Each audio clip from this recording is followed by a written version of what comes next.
কি এগুলো? এটা আছে বোঁদে, আচ্ছা। এটা হচ্ছে মিষ্টি দই, এটা হচ্ছে কালাকাঁদ। কালাগাছ, হ্যাঁ দারুণ। মিষ্টি দই ইয়ে বোঁদেটা খুব ফুলবে নাকি? হ্যাঁ, লুচি দিয়ে বোঁদে হেভি লাগে খেতে। আমি খাবো দইটা।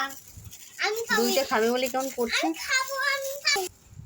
দইটা খাওয়া আমি। না দই। এটা কি দই? এটা হচ্ছে মিষ্টি দই। মিষ্টি দই, টক দই টক দই এখনো হয়নি। হয়নি। আচ্ছা। এটা কি হলো? এটা হচ্ছে কালাকাঁদ। ও ওহ, কালাকাঁদ আমার খুব ভালো লাগে খেতে। দেখি প্যাকেটটা খুলে দেখাও। কালাকাঁদ। কই? ওয়াও। এটা কালাকাঁদ নাকি দরবেশ? এটা হচ্ছে দরবেশ আর লাড্ডু। ও, কই দেখি। এই যে বাহ, দরবেশ আর লাড্ডু। দারুণ। এটা হচ্ছে মিষ্টি দই, এটা আমি খাবো, রাত্রে শুয়ে শুয়ে খাবো। না আমি